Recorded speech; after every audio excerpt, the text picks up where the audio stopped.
New York Times best-selling author and populist conservative columnist Ann Coulter's latest book, Resistance is Futile.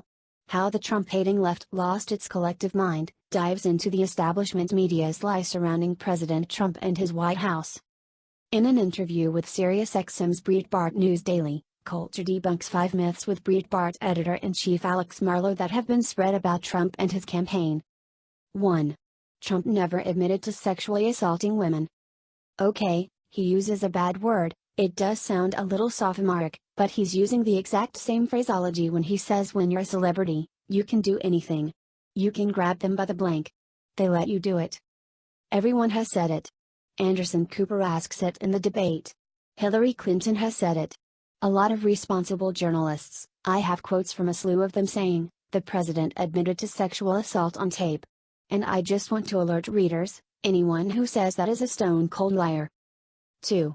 Trump never asked Putin to hack the DNC. First, Kimberly Guilfoyle said on The 5, hey, maybe Trey Gowdy can strike a deal with Putin and get those emails. It was a joke. In fact, about 2 or 3 Republicans used the same joke in debates. It makes no sense for Trump to talk about hacking those emails, because they were gone. There was nothing to hack. She had wiped them.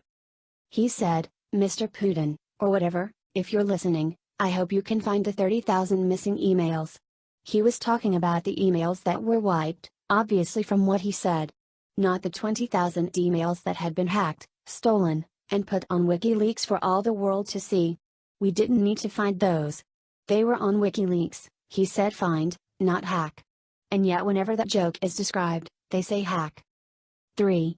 The crimes of Cohen and Manafort have nothing to do with Trump. The actual crimes in both cases have absolutely nothing to do with Trump, have absolutely nothing to do with the campaign. That's an important thing to keep in mind.